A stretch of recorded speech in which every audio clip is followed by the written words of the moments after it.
kind of fact. And we're already underway with the draft. We're already seeing some opening picks. And look at this. The Abaddon still on NIP, but this time Alliance, they snatch away the Sand King. Yep, they snatch away the Sand King, and NIP they answer with the Rubik Abaddon. Yeah, Sand King is a really strong hero at the moment, played as 4 or 3. Well, we've seen some teams try to play him on mid, didn't really work out, but 4 and 3 Sand King really shines on. This game as well, it's going to be Alliance stealing it away. It's going to be interesting to see on who plays it, Boxy or Taiga.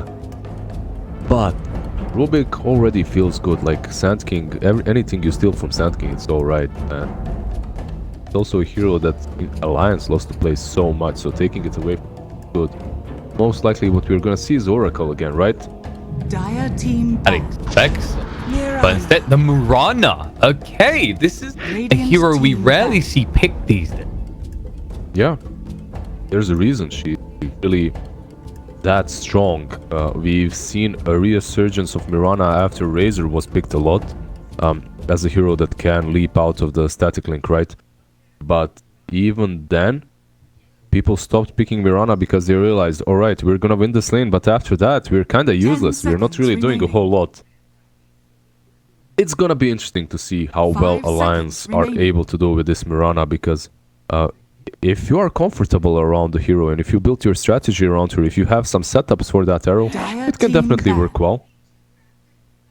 Oh, there's no debating that. One of the longest stuns in the game, but I guess maybe part of the reason what's to show off is these save mechanics, right? There's more heroes that can just reset. Like Abaddon is a perfect example, which is Aphotic shield someone off, which is actually why it's also surprising they pick up this Mirana after seeing that pick.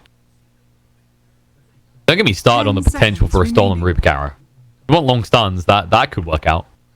5 seconds. Leaps, stuns. That's How long really does good. it get? It It's gets to like, what, 7.58 seconds? It's much easier for Rubik to land that arrow than it is for Mirana, because it's an instant cast. You don't need backswing. You just fire it instead of your little cloak. What they want. There is going to be a ban on the Templar Assassin, which suggests NIP might be looking to withdraw again, considering a banned out and you just got rid of the direct counter to it. 5 seconds remaining. TA, it's not only about the draw. It's interesting though that NIP banned the TA, as TA on their team would be amazing. That hero is the go-to counter to Mirana in the lane. You just crush her so hard, it's ridiculous. If the Mirana is mid though, and if they want to pick a draw again, however, then banning out that TA does make sense. But they could have went draw and TA. That was also an option for them. Overall, NIP opening up a little bit differently this time around. Opening up with 2 supports that are not ambiguous. You know exactly who's going to be 4, who's going to be 5. While on the Alliance, they've taken a chapter out of NIP's book and they picked a flex hero, right? The Sand King and another hero as Mirana. You have these 2 heroes that can go pretty much anywhere. Ember, also a hero that I was thinking about. With that stout shield on the lane, you can lane against Mirana in, like, you won't really be concerned way too much. And then later on, you always have the chance to prevent her from leaping. You have that built-in route. And Alliance basically paved the path for this. If you look, they banned out the Monkey King, the best counter available in the lane to the Emperor. They immediately pick up the Pangolier as a response. Not bad against the Ember if you can get a little bit of RNG on your side. Yep, with the RNG, with the silences. It looks like they just want to have fun in this game though. Mirana, Pango, not really heroes that they have been picking across this qualifier. These are heroes that they really like to play, so it's gonna be interesting to see how well they can do with them. Pango keep falling out of it, right? Like it's not really a hero that is being picked a lot. And Night Stalker, man, do I love this pick right now. This pick is so good. If he gets a good laning stage, if he gets an early BKB and the Blink Dagger, this game is just done. He's gonna be able to jump on top of Pango, on top of Mirana, on top of Sand King, silence all of these heroes.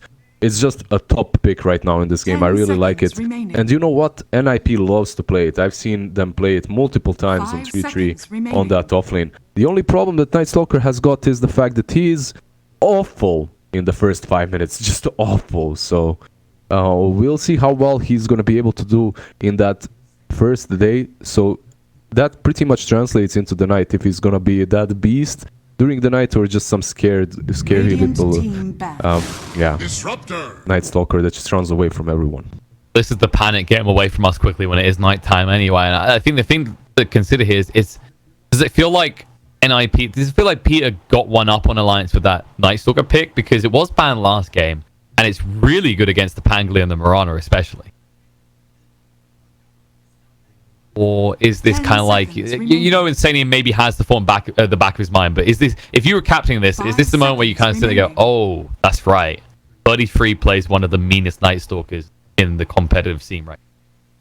This may have been a slight error on our behalf. I mean, maybe even NIP runs this mid. We've seen Fada do it a few times, and you say he has a horrible first 5 minutes, but so does Mirana. Would you be okay in that scenario where you just kind of trade for trade? I think you still can just roll the Ember mid and sacrifice the Night Stalker a little bit early on, and then he recovers. The only thing you need on him is the Blink and BKB pretty much, so it's not like you need... It's not even that necessary that he does so much in the first night per se, let's put it that way. A long time ago, if your Night Stalker isn't doing anything the first night, he just falls off and he's... You needed to have boots, urn, and sticks by the end of the first night, or you just feel like you're not a hero. This time around, having Stout, Quelling Blade, and just farming up, slowly getting towards his items is good enough because eventually you get them, and as long as they're before the forces and BKBs come online, you're gonna have a lot of impact. And even when they are there, you're still gonna be able to jump on top of let's say, Disruptor or Sand King and mess with them. And you also have to think about the time it's going to take Alliance to get this BKB. It's not going to be like they have a hero here that's going to first time it, right? Mirana's going to at least a Maelstrom. Maybe you look at something like Drums. Pangoliers, in fact, don't often go for the BKBs. They want to go for those kind of Maelstroms into Guardian Groove builds. And that Night Stalker Silence, it's not a one-time thing anymore. It's a lingering effect around it. 10 seconds yeah, remaining. exactly. So you can't have the Yules or anything. You need a Force or a BKB pretty much. Remaining. Core stuff may be the go-to. I mean, if you Yules, that's probably the best choice for Pangoliers. You can build that Yules, and that would stop the Night Stalker from chasing. But you mentioned it before. Once he has that BKB, he will assert dominance in these fights. You know what we could also try with your voice story? We could go into my channel, because I have that partner's channel. Okay. My channel. I'm not. You want me to slide into your personal den? Give me the invite link. Slide into my DMs. Oh, Visit Bratan Squad. Okay.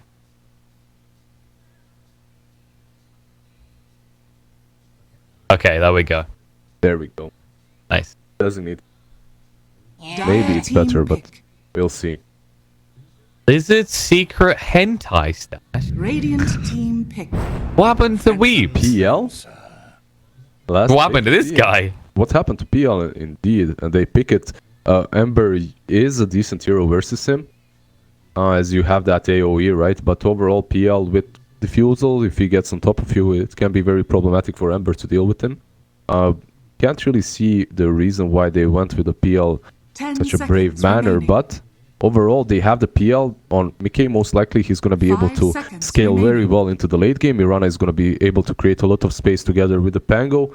So overall they do finish off their lineup with a solid hard carry that can help them in that super late game. However, it's another hero that suffers a lot from Night Stalker once he gets his items up.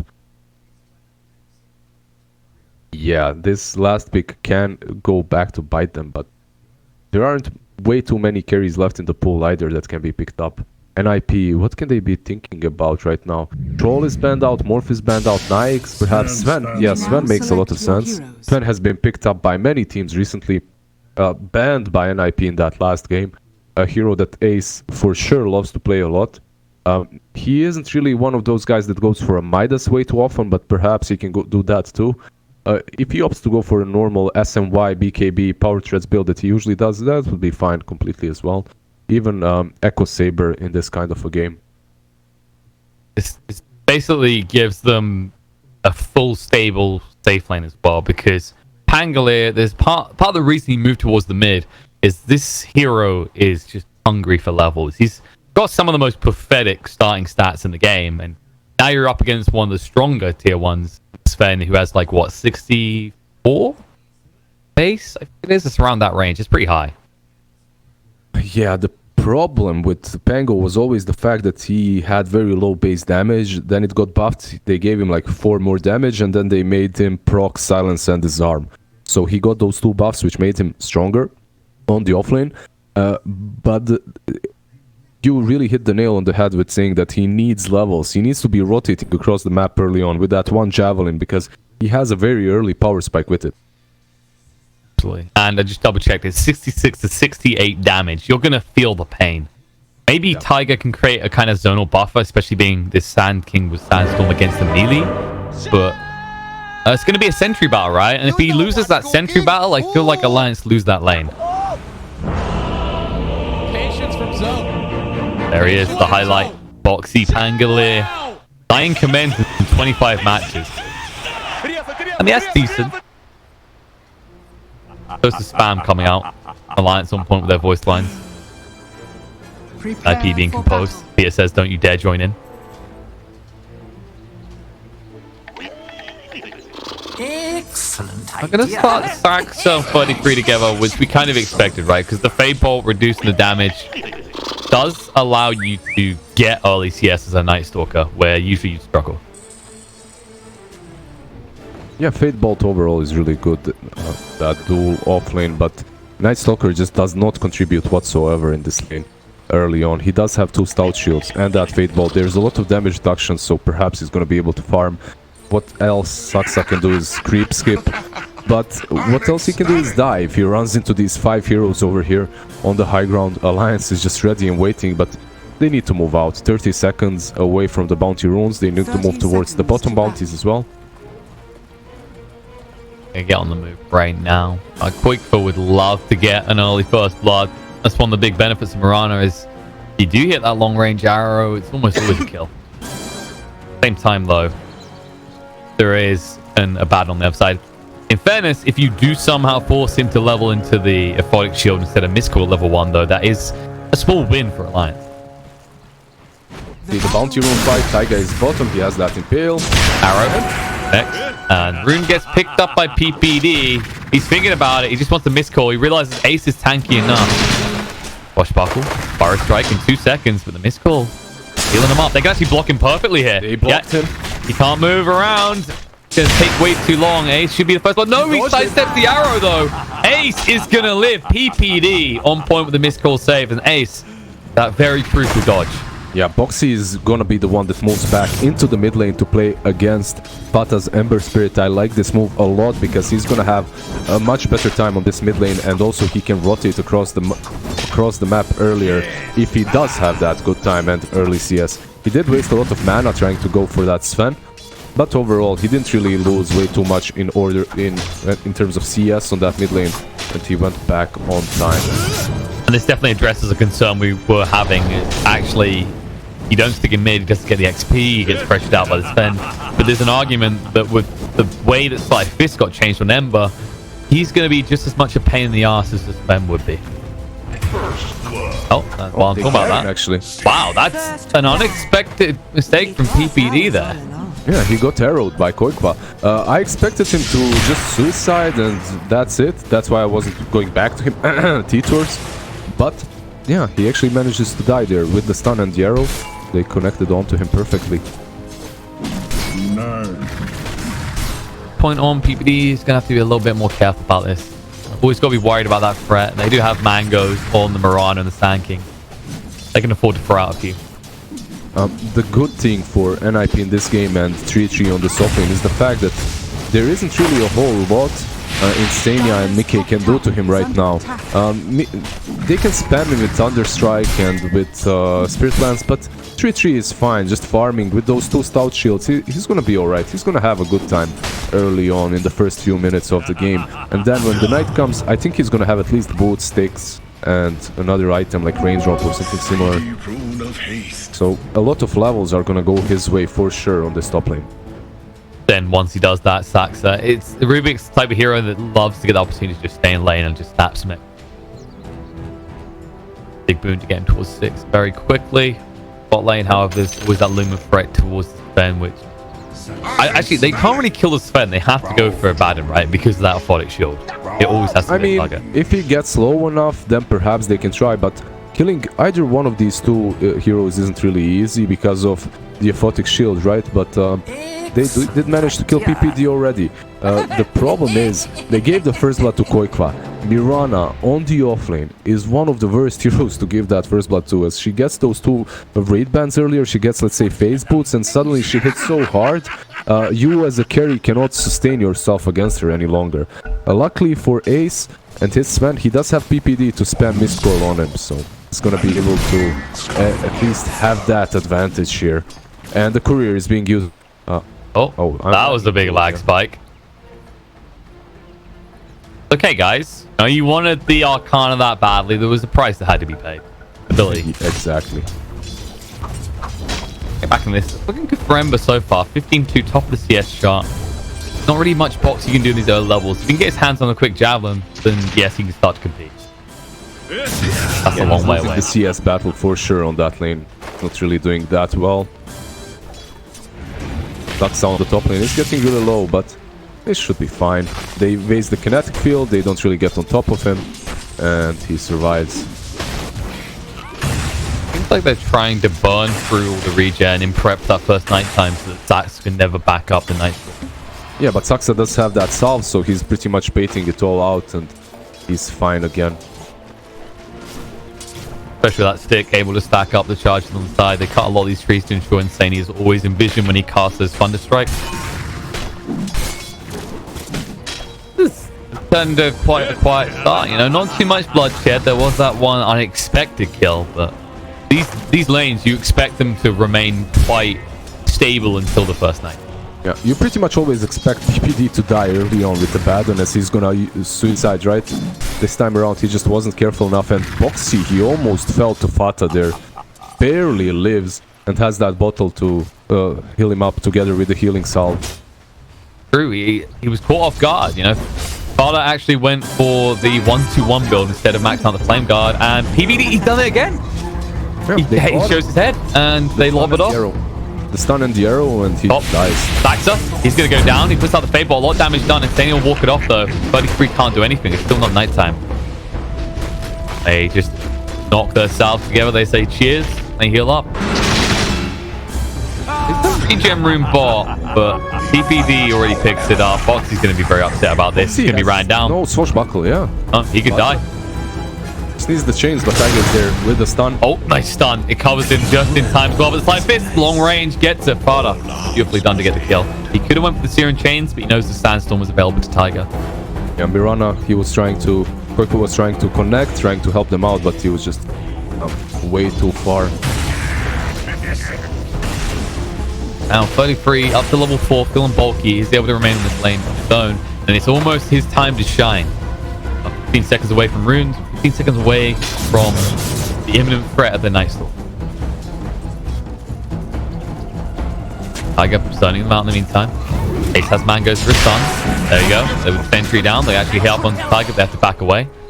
Yeah, but the stun might go down. Arrow. Yep.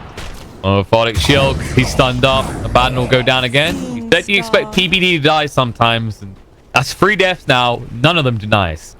Yeah, they've killed him so many times right now because he tries to get low, right, to suicide with his Mistcoil, but then the stun comes out and the arrow follow up. He's just chain locked, stun locked, and he can't really get out of it. That does mean that this combo is getting a lot. Mirana can do a decent amount with a few early items. He did comment on that. She gets the phase boost. He actually starts to ramp up pretty threatening type of game. Nighttime is up. 33, however, has not tried to move out this lane. No one's coming up here to help him either. He's got Saxa, but that's not really an aggressive maneuver. Yeah, he needs more. They need more rotations. Perhaps this Ember can go top and help him out. But this Ember is just gonna battle out Boxy right now. And on the bottom lane, there's Taiga with the DD. Gonna chase on the PPD. There isn't really a whole lot he can do there without the Mirana, so he opts to go back instead. PPD, he's being sensible about this. You can see how much of a wide berth he gives to the Sand King. Fall for this way too many. Radiant's top tower is under attack.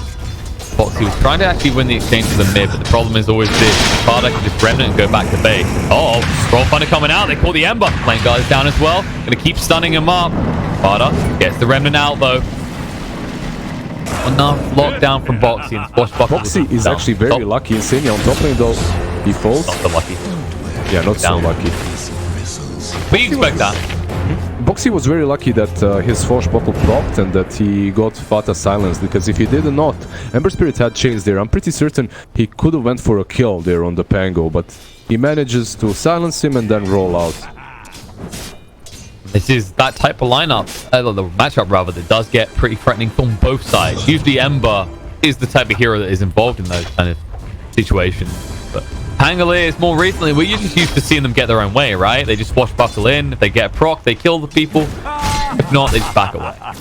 But he's going for a very awkward build. He didn't go for any standard javelins, right, or arcane boots into mech, anything like that. He's going for...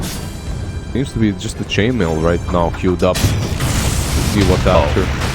Sania locks him in, but the lift is dragging back. They're scared because Boxy is here. Swashbuckle gets the kill, glimpse back, point the sleep, but the wrong thunder off cooldown. But Free is here to play, but he's too fast at night time. He's too fast and Ember is also connecting. However, they are retreating towards the shrine. And they have to because Fata is here.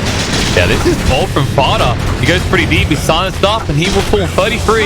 He just activated nighttime. He used his big fat dark ascension, and he's just using it to run away. Yeah, luckily for him, there's no glimpse. Boxy is still trying to chase him, but there isn't really a whole lot he can do at the moment. 3-3 is careful enough. Yeah, he has that flying vision. He shouldn't get caught out by Tiger like that. But still, Dark Ascension, that is a big investment. It's a long cooldown, and all you got out of it was assuring Fata's death. Exactly what you're hoping for.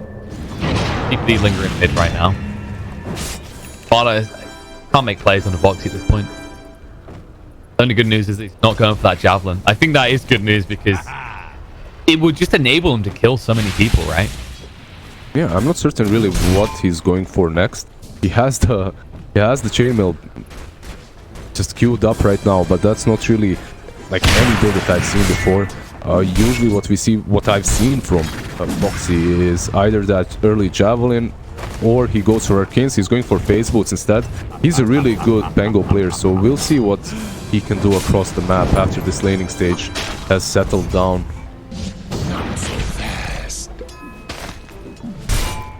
This lane phase has gone so far. Ace definitely the biggest benefactor of how things have played out.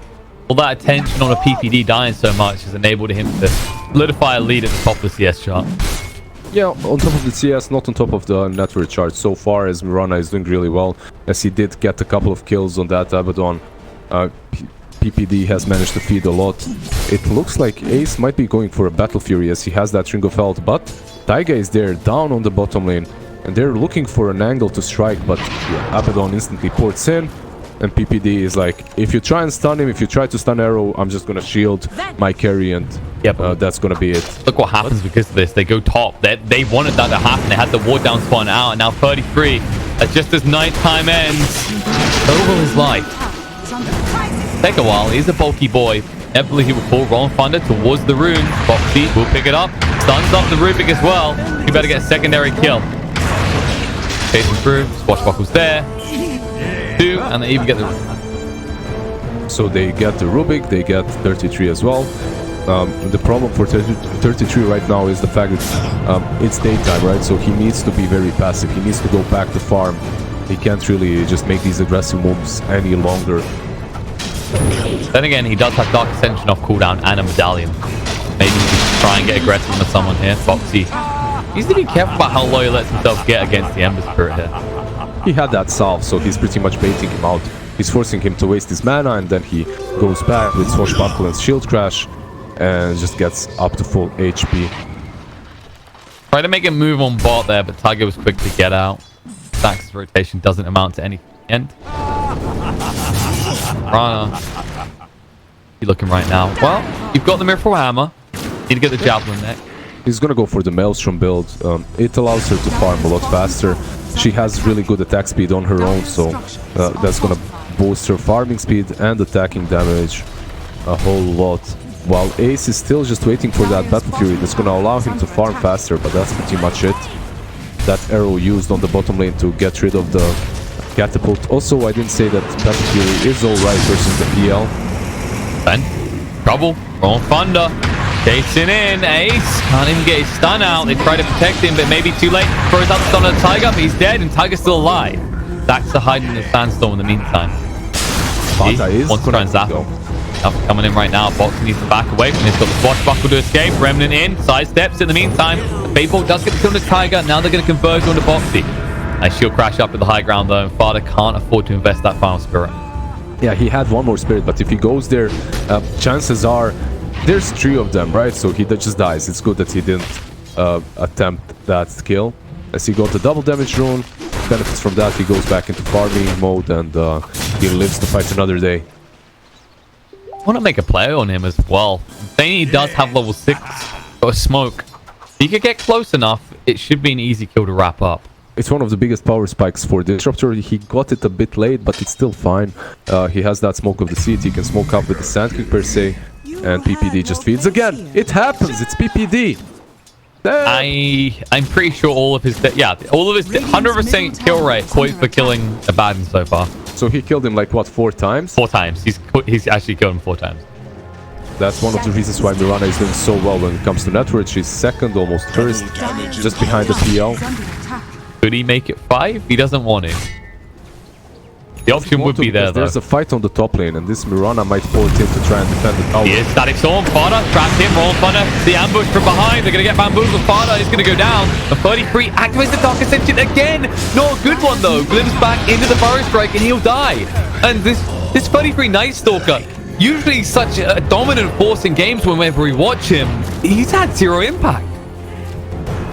He needs more time. He needs more items. He needs that BKB. PPD. What does PPD need? What does a hero more depths. More depth is what he needs. As Boxy, he said, hey, Quickfoot, you're hogging all the kills. I want the easy choice as well. They realized it's PPD. He's the...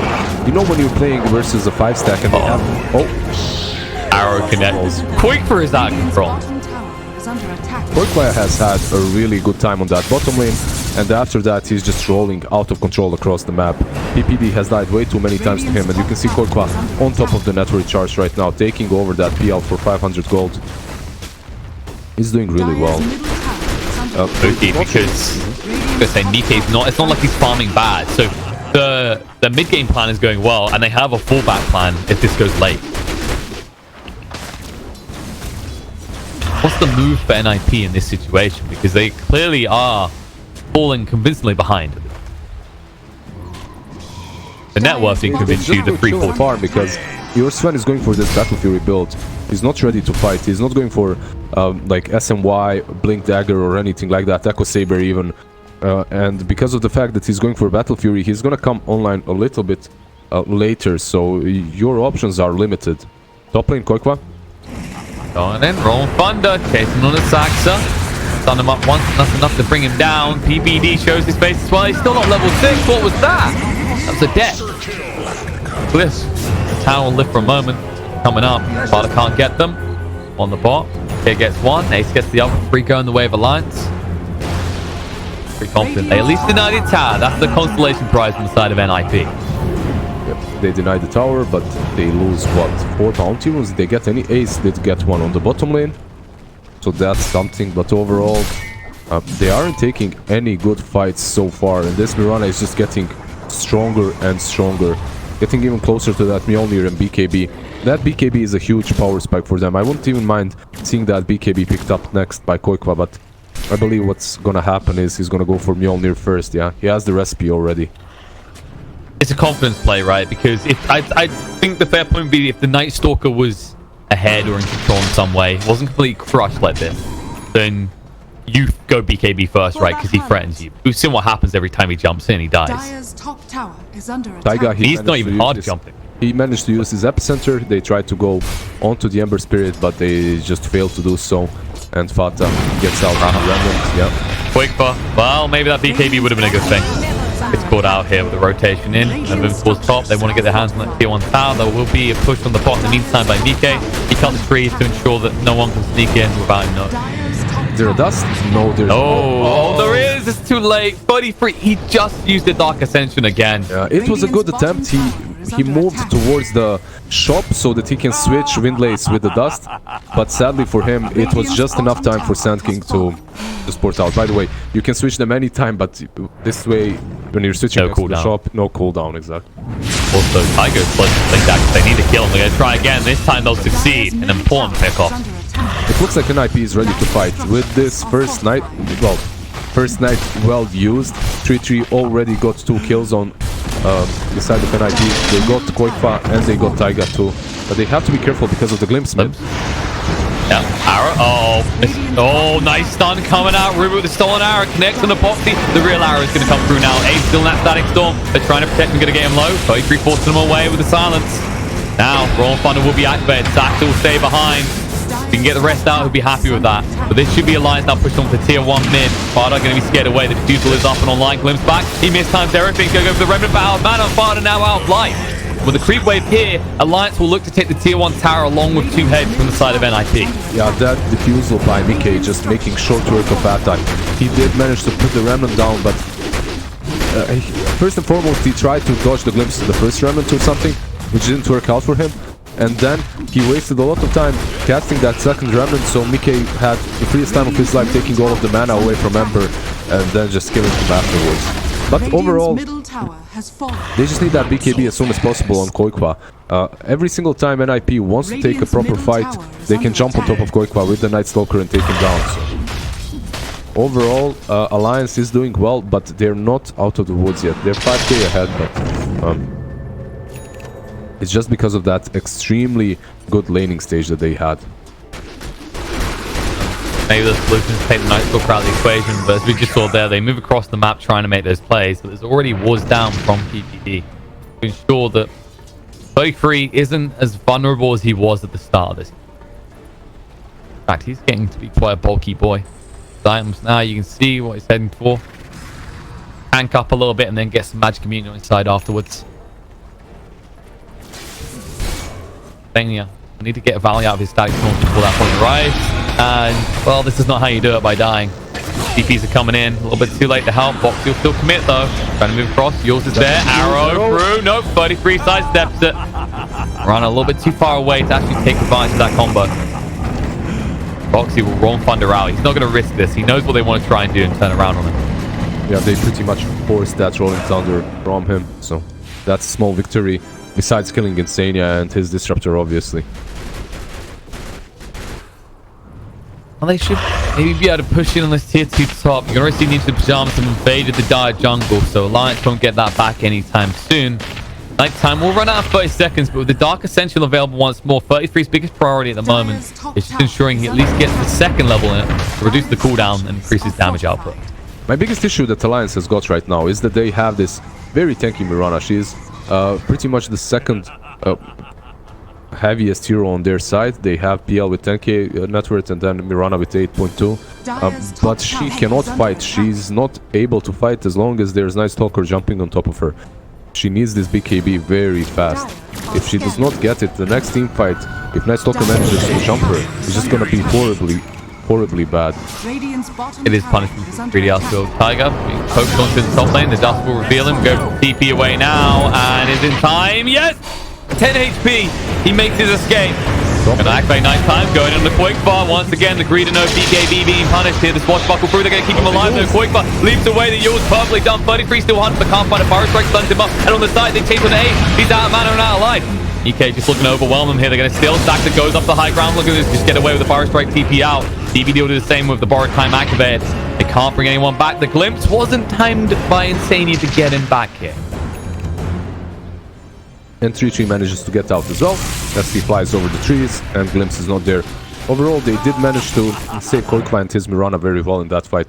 It was of utmost importance that he survives. He needs to go towards that BKB, get it as soon as possible so that he can start dishing out the damage. He has Mjolnir, but as you saw in that fight, he spent the whole time just running away, and the only reason why he did manage to run away is because his team responded properly, used that use so that he can get out of the cloud of Night Stalker, out of Crippling Fear, so that he can start using his leap charges. brilliant example of how in this type of game Alliance are very capable of using the Yules not only defensively but aggressively. Not just the Pangoliers' own ability to use heroes around him. It's just Alliance. They have to fight awkwardly like this. You mentioned it before that BKB. This greedy choice by Koikfa means the next few minutes are going to be the same situation unless you can find a pickoff against Ninjas and Pajamas. That'd be a big, hard ask at this rate because 33 is one component away from BKB being complete. About 1,000 gold off the recipe, and that's when things really start to just heat up in the kitchen. Where I'm still casting from right now. There's a smoke on that this mid lane. Foxy going in PvP. Pops it early, Yules is there. Now the kinetic field holds him in place, and that's an easy kill. No way they try and save a worthless Pox 5 like that. Yeah, that's a 7. That's their own PPD. And stun is there. Back to the next hit list. Steals Virus right, trying to move away, but they'll glimpse him back into death. Alliance is looking much stronger in this game 2 than they did in that game 1. They're just hitting their power spikes very well early on, and they're utilizing them properly. Just taking objectives as they should be taking them. Realizing that this Abaddon is just not a hero at the moment. He doesn't benefit NIP in any sort of way. You can see how spooked the NIP is. Lions just got to push 2 tier 2 towers at the same time. They almost took both as well. Get the mid one at least. No one wants to approach Mike right now, not with the Manta online. Heading towards the heart next, at which point, how do you actually kill Mike? Yeah, it is difficult, but you can do it once you have the BKB on Night Stalker. I think that's the power spike of NIP that they are waiting for. They need a BKB on Night Stalker so that he can get on top of targets with his Dark Ascension and Crippling Fear without being just... Oh, in trouble. They were looking for it. They're going to glimpse him out though. No, Insania! He panicked a little, and as a result, they can't get the kill into the Ember. Yeah, that was such a mistake there. I mean, it's a panic thing to do.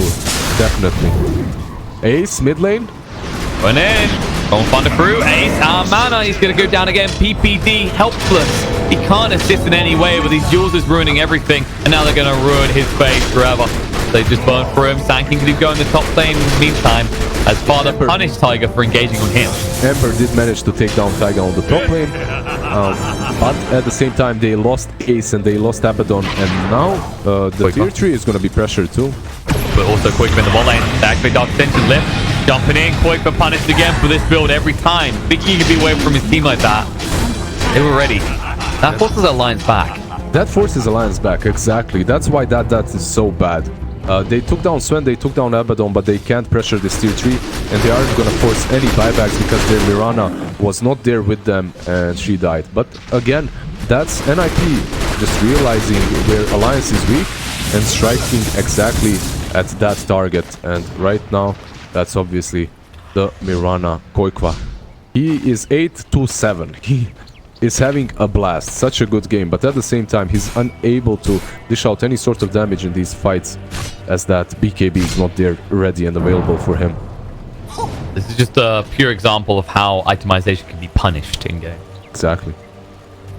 Okay. Night Shadow, it was stolen. DK the target. Pretty tanky though. They're going to stun him up, trying to go in silence. He can't easily escape this. Ron trying to come through Boxy. He'll hit at the end of the day. Nightstorm goes down, and they'll just disengage. Mike lives. The Remnant forward Farder going to be glimpsed away. Arrow doesn't connect, but it does connect on the Sven, which will stop any pursuit here. 33 still going though. Drums are running out, so yeah, he's going to leave. Tiger already got the runes. He was trying to move for them. The haste rune on Tiger means he can get away as well. So no cost to the side of Alliance. They keep the most important aspect of their team alive. Literally, he ported bottom because he decided not to pursue them on the shrine, and at the same time he was thinking the bounty runes are gonna be there. But yeah. Yeah, there was a reason Tiger wasn't there. Tiger, he was already smart to it. He was already there. He picked them up earlier and just won that bounty fight. But the BKB is completed on the Night Stalker. And from Ace, mid lane, oh, he should be Can't get him. He'll move away, but it's just a preview. Mike just want to show off his newest toy. He's got a heart now, completed. And you actually couldn't kill him last time. How are you going to kill him this time? Well, as long as you can keep on top of him with the Night Stalker, he's going to be silenced, and not even Manta can help him. So that's one of the ways, but it's definitely not easy. Insania, however, lifted up. Back. Be killed off. The Night Shadow won't save his life. They put down 10. Sure of that. Actually, doesn't even get de-watered because IP want to find more kills. It is night time. That means fight time. They have to be careful. This Ace Sven is a hero that can work really well against the PL. He just needs the BKB too. He has the SMY, which is going to help him against all the stuns. But the next big item for him is definitely going to be the BKB. And after that, he's going to be a force to be reckoned with. Alliance is still doing really well. Pango has the Crimson Guard completed. The Yules has been there for ages now. But still, the most important item that they can get next is still that Mirana BKB. But she is so afraid. It's nighttime and she's afraid to move from the high ground on that moment. Oh, they're going to move in. Sack to the target. The stun turn around. Pangolin pretty tanky though. He can get the wrong Thunder Rock if he wants to. They'll lift up. Trying to keep Mike out of the fight. This time's there. A still control. Moving across the signs now. Used up, but running out of life. When he comes down, he's dead. DK is going to fire up against this. Needs to start to back away though. Try to storm down and protect him. Going to turn around. BKB activated by 33. Mike will doppelgang down, look to escape. They're moving across. Rushes across the creep. Limps away, but 33 still pursuing this. Mike, no doppelganger for 3 seconds. Can they buy enough time? Kinetic build won't be there in time to save. Missed kill kills them off. PPD. Look at the money that boy just got. All these deaths. This was the real reason. So he could get 1,300 gold for a single kill. 1,333 gold for one single kill. That's just amazing. And now Insania, 3-3, gonna dodge that arrow and gonna continue pursuing. Oh no, that was off the mark. Glimpse. No, he doesn't. Insania. The Fire Fist will get him though. Bata gets him in the end, and now they can rotate towards this tier 2 on the mid lane. And you can see that even though Alliance is in front with gold, they still don't take favorable fights, and NIP, they just find a way of baiting them into favorable positions for themselves, into positions such as this one around their own observer ward on the high ground that's giving them all the info that they need. And they just know who to attack first, which target to strike. It's much easier for them to take a team fight there. Also, Mirana was not ready for that fight. No BKB, and also she wasn't even in the vicinity. She had to run. She had to get there first. So that PL was already on 20% HP by the time Koikwa got there. It's just NIP choosing their fights a little bit smarter than Alliance right now. Choosing to fight on their own ground, under their own terms. And I think the most ridiculous takeaway from that fight, right, is when you're, what, 10k ahead, Alliance, like, okay, you know what? One fight like that is bad, but it doesn't screw us hard. That was a 5k net worth shift, and yeah, this is what they have to do. If they don't get the Aegis, this can start to easily slide against Alliance. It's a critical moment in the game. Yeah, they just realized we're sick of this. We just want to be together and fight around the place where we have all of our forces ready. The problem is Mirana can't be in the pit, and the PL is one of the worst carries when it comes to taking down Rosh. Those illusions just do nothing to him, and they just have to fall back. That's it. Mike might try to continue attacking the Roshan, but it's just gonna take so much time. They need that BKB on Mirana desperately, and it's 150 gold away right now. By a little bit of time, DK can stand in the pit for a while, doesn't have to be too worried, and they can't commit heavily into the pit due to the threat of an Epicenter, Rolling Thunder, Static Storm combo. That sounds like a lot of death in one sentence. Looks like it's coming out now. Quickfor has the DK being shipped out, but NIP, they're smart. They should be wise to this. It's the reason they've been holding off, and if they see Alliance getting a little bit aggressive, it's for good reason. Okay, back in the pit. Foxy zones from play. Quickfoot doesn't want to go in heavily. They're going to smoke, actually. They're trying to play this out, bait it in. Done through, roll thunder, PPD gets the borrow time off, BKB from 33. Flying up against this right now, gets stars on multiple targets. PL's going to hit him too in the meantime, tanking. Getting low, forced up, gets him away, God strength. Ace trying to chase him. Yules will control him up though. Farda trying to move across the defusal. Luckily for him, he got the remnant out beforehand. BKB activated, chased on Insane, they're going to zone him away. In the meantime, Pangolin is going to fall back on the main fight. Mike has to back away, even though Ace has no mana, he hits too hard. Insania will fall to Farda. Farda chasing for more. Tiger's going to be low. Dust reveal. 33 going in. No BKB. Voice is activated. He's trying to go for this. Leaping forward. He says, if you're going to mess with me, I'm going to mess with you. But he doesn't get it. 33. Still alive. One hit needed. On the other side, they're going to chase down Saxter and kill him off. Mike has been ignored through most of this fight. Now he needs to try and find some value. Chasing on the Ace. No mana still. That should get the fuse off cooldown. The Warcry allowing Ace to run away. He's going to be able to trigger the Shrine, still get the mana, but he's decided to just tight him in. Baiting him in fact, the arrow does connect, and that should be enough to bring down the Poly's going to try and protect him. Remnant's just jumping across, so Doppelganger comes out. Ace trying to move away quick enough. Buyback comes out from Rubik in the meantime. The missed call, keep him alive. Ace Can they finish this? Apodic Shield will protect him. The stop from the center. Crucial moment. Stuns them all off. Barda, BKB, going to be chased down. Mike, he does last a long time, but he just doesn't have the damage to find kills. PPD, he's got the borrowed time again. He's going to be able to escape. And through all of that, Mike is just ignored. That whole time, it's just PPD saving one target after another, just using Mist Coil into a Photic Shield.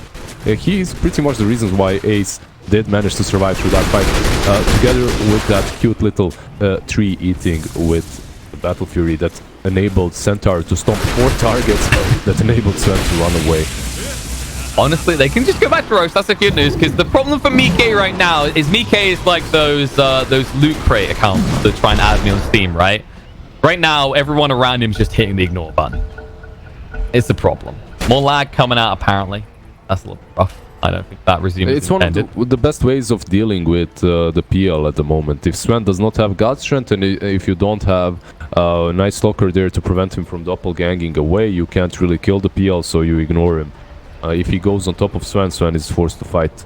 And that's about it. The problem that they had in that last fight on the side of an NIP is the fact that they did not have God's Strength and BKB at the same time. Now they have the BKB ready and available on Sven. It's a 10-second one. And this rush fight for Alliance might be very scary if NIP is fast enough. Do they have a smoke on someone? Let's see. Perhaps on PPD? Yeah, they have a smoke. So I suspect they will try to smoke after killing this next creep and straight rush into the pit. The problem when it comes to this rush pit for them, this rush fight for them, is the fact that they have no wards around it. Every single ward is from the dire side.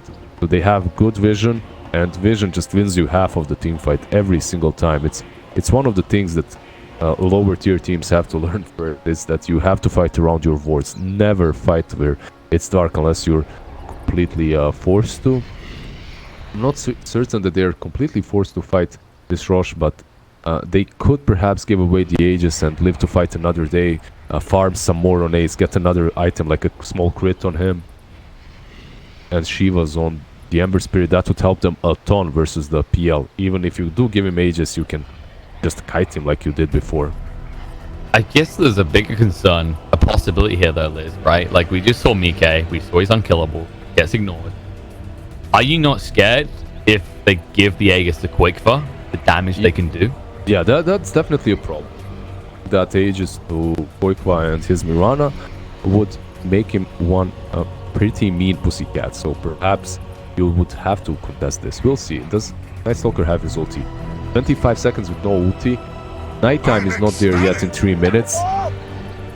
They might try and delay this first with Ember. Maybe that's their plan. Go around the pit, delay it till the night, and then use Dark Ascension and try to fight around the pit. Because if they just run in, it could go wrong for them. As this Night Stalker is also pretty much useless without his ultimate and without the nighttime then. They have to be probably careful though, right? Because Barda without the BKB for 27 seconds, the things to consider here. He just comes to the edge and starts to light fist in. Tiger can initiate. He's got Blink 4-staff, and if he catches you looking at the pit and he 4-staffs you towards the Alliance side, it's going to be the easiest kill of their life. He does have 5 Are they smoking up? They are. Let's see. They're smoking up. They're probably going to try to wrap around, go from the other side. Do they have the time? He's on 50% HP. Yeah, that's the right response straight in. Ace charging in here. Quickfa. They'll leap away quickly. Mike turns around, burns through the mana supply. Ace has no mana. He has the BKB, but now he can't even throw out a stun or activate his God Strength. They might just have to give this up. Can't get him mana quick enough either. Oh. Tactical pull? Okay. There's Discord issues now. This is why no one picks PL anymore, Liz. It crashes your game and lags everything up. Yeah, Ace is blaming the lag. That's the reason why he didn't pop his BKB and ulti. But, I mean, I wouldn't be surprised, honestly, because that's such a thing that... like, he's running in. It's obvious that he's gonna pop the BKB and God Strength and just fight. But, yeah, he just had a huge... 2,000k ping spikes! 2,000k? He's a day behind. Yeah, pretty much. He's still playing the last series. He gets glimpsed into the last series, then comes back. That's mega mode disruptor. That sounds like a great idea for a custom game. Disrupt the final boss glimpses you into other people's games. Like, oh, well, our troll will kill the disruptor, but wait, why have we now got a dazzle? Alright, well, we've got a game now. That's what we're going to focus on, because Roche is pretty low right now. 33 trying to move in, but they ignore Roche. They go for PPD. They're going to force out the borrowed time. 33 trying to finish off the Roche quick enough, and they'll realize in a second he's not doing anywhere near quick enough. They're going to move him right now. Static Storm's going to go down. BK the advent. Remnant's jumping in right now. Who's going to get the X still on the ground? 33! He grabs it! They're going to turn around. Pangoliers down. Didn't get a roll of thunder out. Now the stun on the side. They found Mike. They do have the damage this time to bring him down. No doppelganger to work with. He's going to fall. 3 dead on the side of Alliance. The 33!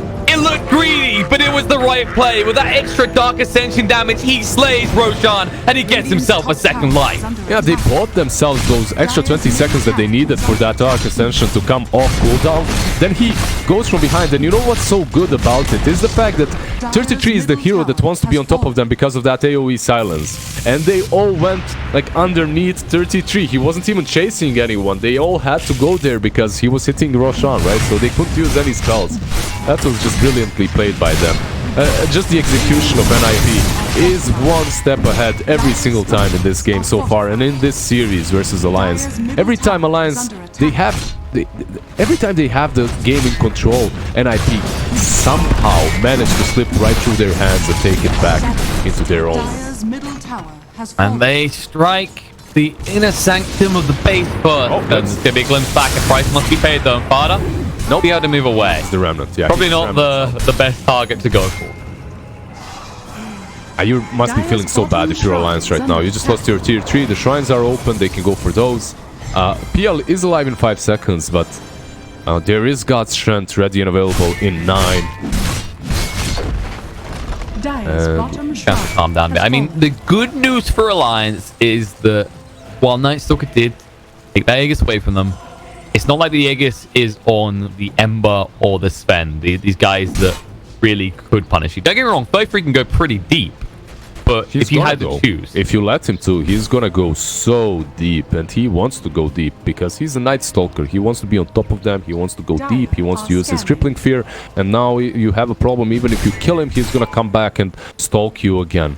And by the way, in 10 seconds, nighttime is coming up. The Radiance is also completed on the Ember Spirit, so this PL and his illusions are gonna just start to tickle these heroes. The next item that they need is most likely Shiva's, and after that the damage reduction that Mike is gonna feel from the Rubik, from the Shiva's, from the Radiance is gonna be so significant. It's gonna be hitting like a little creep.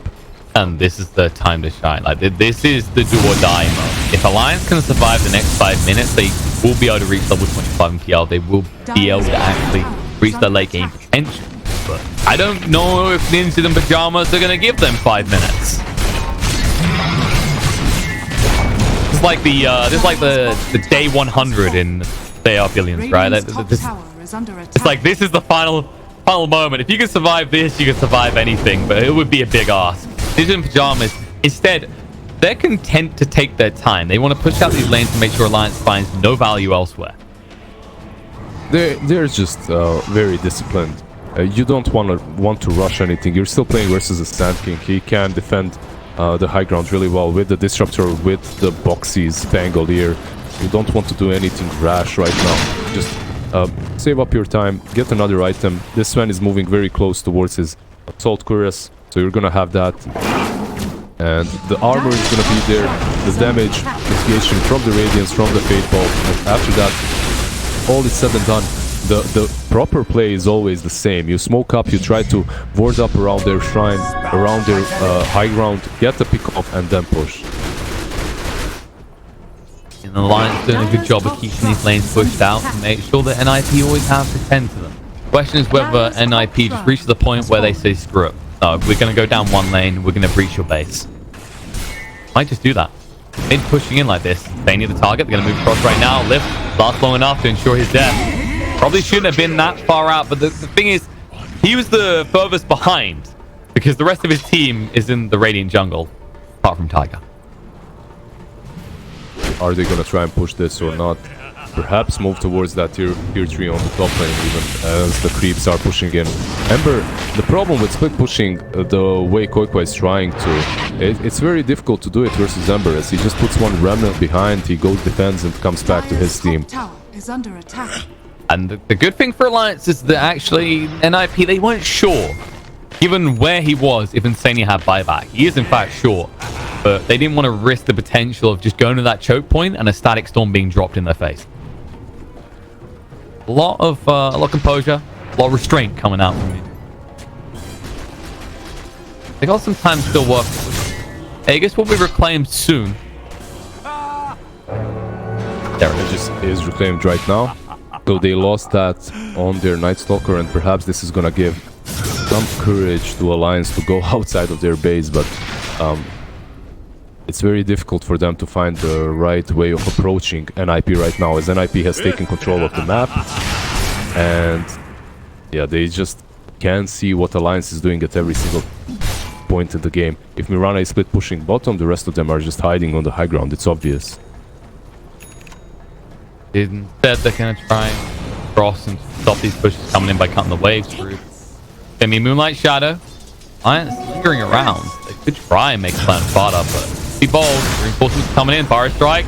Epicenter charged up. Arrow does connect, and they're getting quick enough to leap forward. It should be enough to bring down the Ember. The Glimmer Cave won't protect him. The dust reveal goes out. They do see them moving across. Tiger is the target, and Quickbuff, he has the BKB. He could go for the TP away. Leaping across right now, and in the meantime, DPD will die to Mike, but Quickbuff, they can't kill him off. The BKB gets him out. Yeah, 3-3 is moving towards his Nullifier. He's going to try to get that. After he has that item, he's going to be able to prevent Rana from doing like the TP out like the way she did, if he can prevent her from using the BKB. Overall though, Ember caught Reckless a little bit there. He was one creep away from that level 25. So many times it happens, the player is just, you know, you're not really greedy, you just want to finish something. You have that one creep to an item or one creep to level 25, and then they just wait you on that and take you down. It has to feel very frustrating for that Ember, because it's not only that he died and that he's not farming right now, it's the fact that they had full map control, and now Alliance can, after that kill, they can kind of slip through their fingers and spread across the map, find more space. Just a minute ago, this Mike PL, he was stuck on his high ground, just hiding and waiting for the inevitable. But after the Ember has died, now he can squeeze himself outside of the base, go into the Radiant jungle like he is doing right now, and farm some more. So you have Mirana on one side, PL on the other, and you have the Pango mid, so you're utilizing the resources across the map much better than you did just a minute ago, all because of that one Ember pick-off. Falls out from NIP. PBD just wondering if his ping would have been lower if he played from America and not come this week in the first place. Play us a little bit before we go and play again. Yeah, this time is basically being purchased. Is benefiting Alliance. They're getting ever closer to critical mass for PL. Almost level 24. You mentioned level 25 coming up for the Ember. Keep in mind though, this isn't your classic Battle Fury old school builds that would be remarkably good against the Phantom Lance at this stage of the game. You know, this is magic damage, trying to spike them down, maybe look for the backline. It's all on Sven really to deal with the PL as the game. No, I mean, yeah, it is, but at the same time, he's gonna get Shivas. He has Radiance, Maelstrom, Shivas. That's a ton of damage on this PL and his ult. You know, usually the Battle Fury is the build to go to for damage, but versus PL, even the magical damage does a lot, so... yeah, it's more about the preventative element of Ember's build as well, right? The Shiva attack slow, the miss chance on Radiance, it can slow Mike down. It's just the frustrating thing about the Fountain Lancer is once he gets that Doppelgang cooldown, part of the initial frustration of building up an army against those miss chances and attack speed debuffs is removed. Still less powerful than it used to be, mainly with the XP changes, and also there was a slight nerf with the Doppelgang cooldown talent. I believe it was 5 seconds. No, sorry, 7 seconds minus before. Yeah, they put it down to minus 6 now. Yeah, it's still very strong. When it comes to other heroes, let's see what's Pango building into. That Abyssal, they just want some more control on their side. They already have a lot with the Disruptor, with the Pango, with the Sand King, but some more control is never that bad. I actually thought that Night Stalker might go for a Basher too, and Abyssal, but instead he's going for Nullifier, which is also understandable. It's a good pickup for him at this point. Rubik, completely ruined Mirana. Yeah, very good. An X count big coming up. Tiger, almost level 20, but that's nothing substantial. I mean, Pajamas nice, or some epicenter hold. Saxa, that could be decent. The telekinesis land distance could make a big difference. By the way, does someone have 2000k ping again? 2000 ping, yeah. I don't think it's quite that. Peter said it's 500, so only 500,000 ping, which is a little bit better than 2000 ping. 4 million ping coming through. Okay, here just reconnected. Okay. I believe he's gonna be joining the game any second now. I've been told by my By your inside. yeah. What's that preview to? Was there an ace lizard stack planned? Oh yeah? How long ago was this? No, I never played with him. I played against. He was in Alliance back then. Ace was playing for Alliance, I believe, at like 4 years ago, 3-4 years. Alright, we've resumed the game. Not anyway. Alliance, sorry, Fnatic, my bad. Yeah, I was trying to think. I was like, Getting stuff. I'm ecstatic. Fnatic sounds more right. Oh, they're moving in. Glimmer Cape. Quick pass. He's in trouble. He doesn't realize this yet, but he will very quickly. They're going to move in. Starting him up. He has got the BKB on cooldown still for 5 seconds, and he'll fall. 85 seconds. 5 seconds away, and they just strike at the right time, realizing that he just used that BKB on the bottom lane, and they instantly strike on him on the top lane and get him down. Mickey is trying to outpush the bottom, but it's not really gonna do a whole lot because Ember is respawning any second now. In 5 seconds, he's just gonna go bottom and outpush it again. Yep. And Ace is always keeping mid pushed heavily in. Roche might spawn in 30 seconds. Lions, about quick for their push down the lanes. If this is a quick Roche timing, they're unlikely to be able to do anything that wouldn't be completely and utterly predictable by NIT. Yeah, they're gonna have 20 seconds without that Mirana to go into the pit and take it, but the question is, are they gonna scout it out that fast? That's the thing. Well, the question is, will it be that fast as well, of course? Maybe. Here comes the moment of truth. Is Alliance gonna get a gift from the gods in terms of a long spawn? Yes, they are. Almost 2 minutes until Roche will be up. Yeah, the respawn timer isn't that fast for them. Scanning. Calm down for the moment for Alliance. They were a little bit paranoid. They threw out the scan just to check if NIP had gone in. But, you know, they'll have to be paranoid. It could be spawning any moment now. They don't have any vision on this. They can't sneak a core in because Ninjas and Pajamas, you already see them positioned. They were expecting Alliance to come out and check. Yeah, they have a really good strategical advantage here as they're sitting on this high ground. You can do the same if you're Alliance on this right side of the map, but the problem is if you're doing it around here, you have to invade the left side eventually because Roche is gonna spawn. Well, they just got spotted. They smoked under ward. Ninja and Pajamas know everything they need to. Breaking smoke, Boxy moving in. Searing Chains does room up. Stunned as well, moving in. Spam the remnants out. They get the kill. He's gone. Nullifier was used, but wasn't needed. Tiger will blink away. Moonlight Shadow trying to escape. Alliance being chased though. The drums were activated. The drums of war do beat. They're going to see if they can find any beating hearts to rip out of the members of Alliance. Tiger is still spotted, but they decide not to jump on. Searing Chains was mistimed. Alliance, they will lose one for that, but Roche They're not still going not to up. find anyone else, but that one that they did lose does not have a buyback, and as soon as Roche spawns, I believe NIP is going to run straight into it. They also have another very good rune on Ember Spirit. It's the arcane one. On the top lane, it's Invis. It's going to be picked up by Saxa. And they have a great window here. It's 10 seconds to Roche up. 10 seconds. This is all you feel this lineup would need. 20 maximum to just melt through that Roche, and yet they're being gifted. Oh, not gifted. They had to fight hard for it. A 30-second window to get themselves an Aegis and a cheese. PPD just scouted out the Roche. He has his medallion. Everyone is instantly converging towards him, as you can see. Van and the Ember, they're gonna make quick work out of this Roshan, and there isn't really a whole lot Alliance can do without their Bangle here. And the worst part is they don't have this shrine, so even if this Bangle does respawn, he has no easy access to the pit.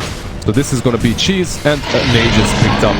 It looks Aegis goes to the way of Fata, and 3-3 gets the cheese. No, he gives it away to who? Man, they give the cheese to. 33's got it in his backpack right now. 53 is still alright, yeah. I mean, he seems like the most likely candidate. He just wants to get deep as possible, so it would be a benefit to give it to him. Yep. And Alliance, they're in a rough spot once again. Mid lane. DK needs to A little bit careful here. Dark Sense activated, moving in. Who's off gang away. Gets to the high ground. Phantom rush across. They chase him through. Came out to just delay Ace's initiation. BK will be able to escape, but someone has to be left behind. The static storm gets dropped, but it doesn't change anything. He's dead. Rubik, however, gets picked off. 110 seconds without Saxa. BK fell through the mana of Ace. He turns around. BKB activate. Doesn't have enough for a stun. That's all cold down anyway. He's going to go for the TP out. Oh, no, he doesn't get it. He gets bashed up. Ace is going to go down 100 seconds dead. A huge pick-off for Alliance. No buyback indeed. And Alliance know it. They start to plow down mid. He just doesn't have gold. It's not on cooldown. He just doesn't have gold. He invested into that MKB, and he doesn't have the gold to buy back right now. But that's the thing, right? Like, you see this MKB, like, okay, there's no way he's farmed enough in this time. We haven't fed off over any big kills, per se. So Alliance, not only that, they get a DD balled up on Quickfoot. This could easily be a lane. This could easily be a game, as they're 70 seconds away. Fata, at least he's... No, not even him. Okay, he has buyback now. So perhaps he's the one that can stand and fight, stand and delay this push, because Rubik has no buyback, Sven has no buyback. Have to delay it long. I'm moving in, the DD activated. Scaring away part of the lose in the meantime. They're just going to go for the new racks. Just at the moment, if you give them a single pick off, they will definitely go for front. Yeah, instead, they're going to move towards this bottom lane. They can't go for Megas, as tier 2 on the top lane is still up. That is true. PBD forced to proc the borrowed time straight away, so now you have no one who's willing to stand on the front line because Dark Ascension is going to cool down for 30 seconds. They should be able to get a second melee rack here quite easily. It is night time. 33 might make a move. They're smoked off. They don't want to have to give this over. BK run through this. Shiva slows down the attack speed a bit. The damage is done. Racks have fallen. You'll be grateful that Alliance are willing to leave your base right now.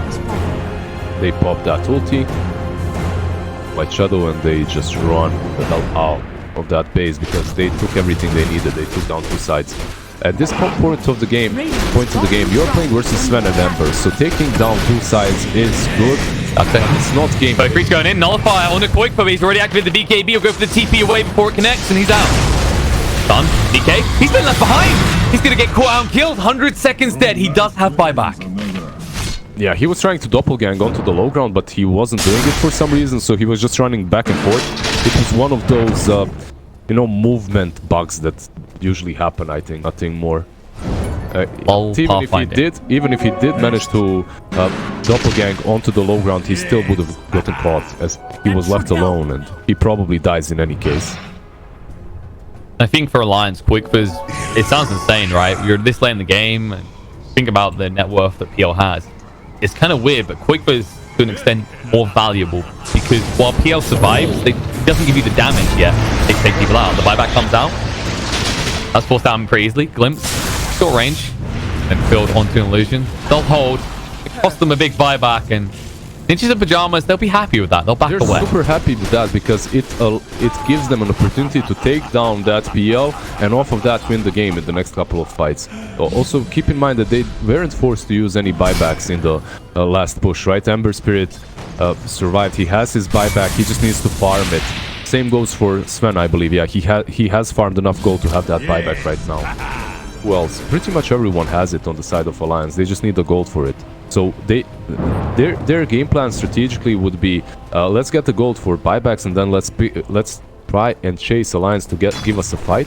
If we manage to take down that PL, he's without the buyback, he's gonna be dead for 2 minutes, and we'll be able to take the game off of it. Father, his Vegas can run out soon, but off this bot creep push in, he should more or less get his buyback ready. So that'll mean that Phantom Lancer is the only one in the game at that stage who is susceptible to being the cause of a loss, I guess you could say. That Phantom Lancer also has finished his Bloodthorn. He realizes I was forced to use the buyback. There's absolutely no reason for me to save my gold any longer, so I'm gonna go all out getting that Bloodthorn, which can help them out versus the Ember quite a lot. Versus everyone, but versus the Ember, it's pretty much significant the most. He's actually a notable threat now. He's someone who can take down a target on his own. Exactly. There's a smoke from NIP. They're trying to find the best target possible. They're trying to find that PL, but he's just wise to it. Standing back onto his high ground and just sending illusions outside, as you can see. It makes it very obvious as well, because the bot lane pushing in like this and no one responding would definitely suggest that actually NIP are out looking for blood. making sure that this creep wave is guarded to go in, and they have to go back because the tier 4 is taking a decent amount of damage here. They refuse to. They know sacrifices must be made for the greater good. Yeah, but the only thing you have to do is send the Ember back. That's it. Ember goes back, out pushes, then he goes back to his team. True, but it's a decent chip of damage in, and it doesn't cost Alliance anything, right? Like, this is the problem of it. And this isn't boosted travel Ember, so, you know, he can't go back as often because that is a 70-second cooldown on the TP scrolls, and he has no intention of going for the boosted travel next. He's going towards the Octarine. Quicker, meanwhile, is heading towards that MKB, where Mirana starts to seriously become a powerhouse. Still needs a little bit more. He needs that MKB. The Radiance is burning through all of them, so guessing the MKB will help them definitely. There's an Aghanim on success. This guy can do a whole lot in these fights, and he's been silent. We haven't really been talking a lot about him. He's been involved in many pickoffs earlier, but this is where he shines the most, right here, right now. See what you can do. He can still sound like a static storm. That could be definitive of the fight. Exactly. If he manages to steal that static storm, it's convinced them the whole fight and the game. Once again, they can't get up. This is the frustration of the Phantom Lancer. The Alliance are looking to be a bit risky here. They don't have buyback for half a minute at least on Mike. They're going to move out anyway. Never refuse. Mainly just to get their hands on Rune. Not going to be too much aggression. Ninjas in Pajamas, they move far, far away. Roche might respawn. It's under a minute. Usually this is one of the plays that you do. You can't stay hidden on the high ground forever. You move out, smoke up, you move out and take one side of the map. This bottom side is usually the easier one as it's not contested as hard. And also it's the side that they have already pushed in. They already have the Raxes, so naturally the creeps are always gonna give you info. And one big problem for Sven, if he goes onwards, he can be caught by Taiga. Taiga has been AFKing on this side of the map that I'm worried he's gonna get an abandon very That's alright. The creeps are close enough for the XP. Once in a while. Every like third wave. Yeah, you can see he's looking for some big pick-off. Preferably the Ember would be the golden target for him. Like Shadow, they're moving in. I'll see you respond. Sven, not the easiest kill. Actually feasible with the damage that Mirana puts out right now. They have multiple heroes here. This could backfire. Hence why Phantom Lancer is nowhere near this scenario. Epidemic charged up. Tiger going in. Bar Strike. Arrow connects as well. They get the Aquatic Shield out to protect, but the damage might be done. No, Warcry God Strength gets him the help he needs. Goes second on Sand King. Bar Strike for 3 seconds. Forced up to try and get himself away, but it may be too late. He's going to fall. The Mirana does get away, though, and you force Ninjas in Pajamas entirety away from the Roche pit. Luckily for Ninjas, though, it's still 20 seconds until Roshan is up. Not so luckily for Alliance. I mean, it's a good plan there that they had. They tried to go for that Sven, but PPD was just way too close. He follows up with that Aphotic Shield, saves the Sven, and after that, there's very little Alliance can do. As Sven pops the BKB Warcry, it just becomes way too hard to kill. Now the only thing they have to do on the side of NIP is wait for that Roche to respawn as it just did. But there's a Moonlight Shadow used by Alliance. More likely than not, it's only to get outside of the base. Perhaps try to get a pick off, not really to go and contest the Roche. Can just found Ember in the bot lane. Arrow's going to come through. Time is being wasted, and Bada, he's rubbing his hands together. He's happy with this because in the pit, I guess, will be claimed soon. And this one has a refresher shard to do as well. That's another cheese, refresher shard. I believe they didn't even need the first cheese. Yeah, it's on the Night Stalker. So they're gonna have 2 cheeses. They're gonna have refresher shard on that Sven to refresh the blacking bar and the God Strength. And also, obviously, you're gonna have the Aegis again on the Ember Spirit. I feel like we need cheese to mature over time. It becomes stronger, heals you even more. Yeah, definitely. Yeah, it has some mold on it, right? Like this cheese on 3-3 has been around for 10 minutes now. It should heal him up a little bit more at least. Doesn't fully heal him, you know. He could be down at 1 HP, be missing out on some. Wigfa around here, he did go for that Moonlight Shadow talent, hence why Alliance are most of the time missing from the map. That doesn't mean he didn't get the arrows though, and I've heard arguments back and forth about these two. Like I think the point was made is not just the vision of multi-arrow, it's if you're aiming at one target. If by chance you hit a secondary target, you've basically won the team fight 9 times. Now, multi-arrows are really good, like those triple arrows can be just amazing. At the same time, having minus 70 seconds on Moonlight Shadow cooldown can win you the game because you're always invis. They need detection, they need vision all the time. And let's say they do. They have this Night Stalker with the gem, right? But he can't really cover... gem got nerfed. So you can't really cover the whole team fight at every given point. You need sentries too. And it's always problematic to fight against that Moonlight Shadow. And he's just spamming it time after time. Every time it's off cooldown, he just spams it. By the time... I believe it's 15 seconds downtime or something similar. Let's see. Moonlight Shadow disappeared. 12, right? Yeah. There. But if you include the fade... 12 seconds fade cooldown pretty much. So you're more invis than you're not. That's it. Team Bounty Hunter. Oh, they're lingering outside the base here. They want to try and just trick Alliance into a false sense of security, but Alliance, their game plan is pretty simple. Just spam Doppelganger and try to outpush for as long as possible. With Mickey, while Mirana and Sanking are split pushing top lane, and it's just one of those old school plays with the PL, one of those plays that just annoy every single one of us. But there isn't really a whole lot you can do about it. 3 and 33, he's trying to cut across right now. Dark Ascension runs out soon though. So the effort is wasted, Ninja and Pajamas pull back, and this is definitely looking to drag past the hour mark. What did we expect from a Phantom Lancer late game?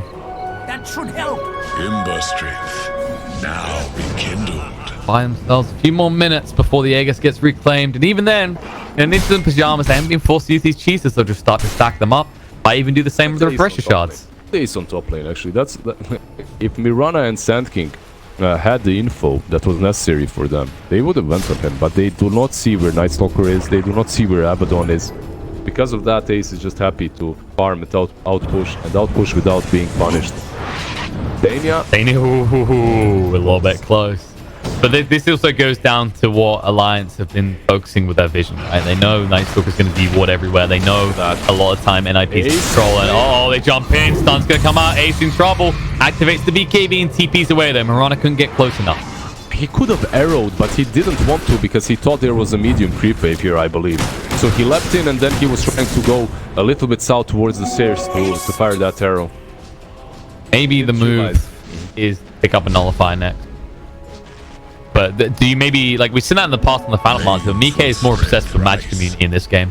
Shadows, take us. Understandably. Aegis is going to be reclaimed in 1 minute. I believe NIP, they're going to be searching for a fight. The fight is going to find them. Goes in, arrow through onto Saxa, Nullifiers down to Sanking though. They'll bring down the Rubik first. 33. He's going deep for this, but he might give his life. BKB activated, they're going to chase through. God strength, Ace trying to get in quick, but needs to back away from this.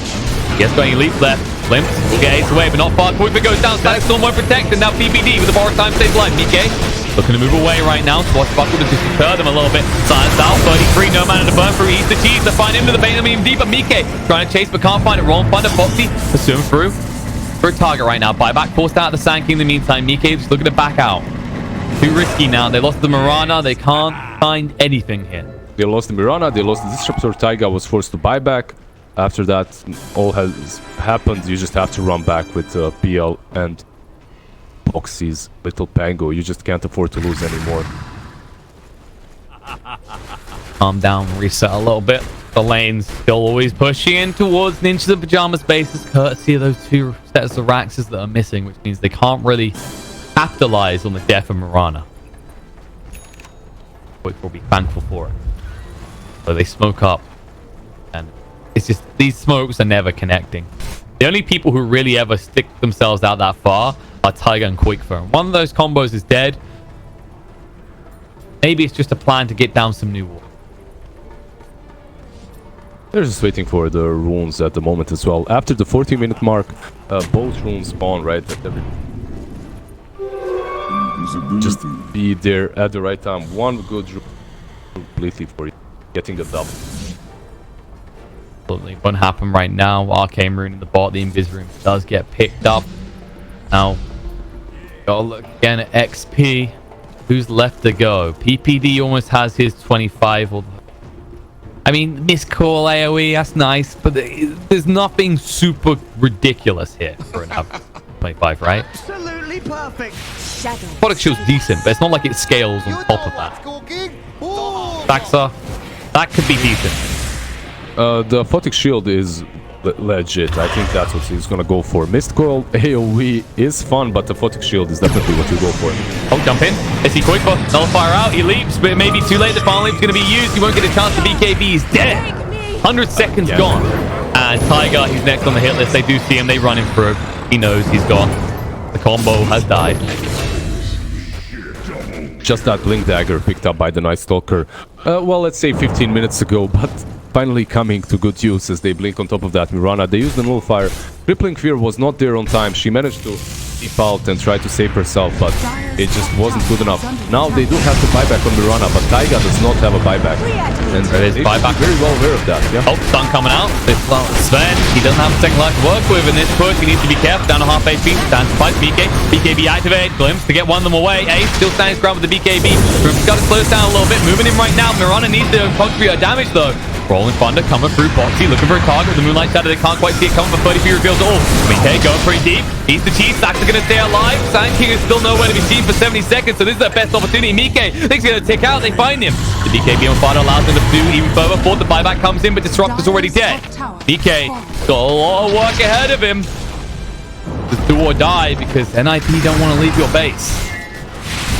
They're hesitant though. They need to go back. Someone needs to just deal with this push out. Fardo will return to his base, and that will give Alliance a small reprieve. Yeah, right now you go back, you pick up the bounties, you pick up the runes, you wait for Roche, who may respawn in 20 seconds. Mangoes have been used by Ace, and he's still remaining. There's so many times I see this man just do something a little bit too aggressive and then gets punished for it. But right now he has this ward around the cliff, and he's just happy to continue farming the dire jungle, even though it is a little bit dangerous.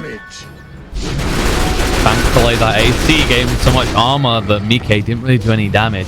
BKB just perfectly timed to make sure there wasn't a chance that he gets hit up by the Bloodform, because if that happens, you know Ace dies. Oh, he is not invincible. He has definitely made himself a force to be reckoned with in this game, making Mike hesitate and think twice. Boikfa is just kind of on this Titanic, but he's at this stage where it's like he can't really deal with the Sven. He needs to find a pick off on the back line. But that means injecting yourself into NIP's lineup, and they're always looking for you first. Oh, wait. I just heard a miscall AoE. Boom. Is it? Is it the Peter. AoE? Oh, boy. He knows what's up. He went for that instead of the Aphotic Shield. The Aphotic Shield is also really good, but It's the potential heal and nuke, right? Like, it's actually quite a lot, especially if you take the the damage talent, which he didn't. which he didn't. So, yeah. Interesting that he didn't go for the talent too. It's cool. It's looking good. I'll give him that. I still think the shield talent is better, but I live like I'm in a bullet hell game right now. I think the most painful thing to kind of witness about this game, to observe about it, is Insania's level through all this. Disruptor life is a hard life. level 19 still doesn't even have the level 20 talent, and the level 20 talent is so good for him as it gives him 180 gold per minute, or even that 4 strikes. You usually don't get the 4 strikes because this gold per minute can get you an Aghanims. 4 strikes is good because it keeps vision on a target for a bit longer, not because of the damage. Just the vision itself is really good. Trying to snake his way up to that right now. Home's available to the poor guy. At least buyback. Looks like he does. That can be very good in these choke points, although diminished value considering the BKBs are online and the Ag is nowhere to be seen, as you mentioned. Bottom lane. Then Ace, God Strength, gonna go in towards this BK. Needs to be careful down a half HP. BKB gets activated. He still has to back away. Power Strike is good, but Tiger's gonna be lifted and dragged back towards him. The stolen Power Strike can be used against him. Sand King is low. He will go down. He actually doesn't have any way back in it. 2 minutes still on the cooldown for the buyback. Static Storm's gonna be there. Sven stands his ground still up against this BK. Has to back away. Quick with the BKB. He'll leap away. Buyback comes out from Boxy, but can he do enough of this as a real question? 33 long mana and long elf. Flip, long time lasting on the Pangolier. Rolling Thunder's gonna be used, trying to charge forward here. But NIP composed already out, Glimpse to drag them back. Ace is so damn tanky though. How do you approach him right now? I don't think you can. Foxy has to back away. Lift is there again. Ace decides maybe to hit building, but then changes his mind towards heroes. Morano's down. Fortra is out. No way back in this. Foxy, they're going to target him next. If he falls, this could be it. DK still alive, but now he's alone in a world of pain.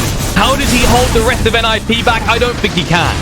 He's going to try though. Mike goes in. Glimpse back. Rubik's the target, but protected by the Glimmer Cave. Mike turns to the Ace. Barely feels the pain though. Missed call. Just adds that little bit of damage towards all the illusions. Forces Mike back. Needs to heal up. NIP in the base, refusing to leave. Ember Spirit's not even here right now. When he returns, they might look for that final just cut at the throat that causes the blood of Alliance to spill out over their own throne. Here it comes. Nikkei standing up against this. Fire strike through. BKB was activated though, looking on Sven, but so damn tanky. Always sustained, always kept alive. The BKB is going to run out soon, and once it does, he can't even find a kill on a PPD anymore. The man who just died a little bit too much at the start refuses to fall anymore. Static Storm used defensively. Nikkei moving back, but the throne exposed, and NIP will take the second game and force Alliance down to the lower bracket here in style. What's a great game. A little bit delayed, but overall NIP just showing up and playing a little bit quicker than Alliance. Today and yesterday we were watching Alliance do the same thing to other teams, to TFT and Tipo Maniacs, what NIP just did to Alliance. They just play quicker, take objectives faster. They look like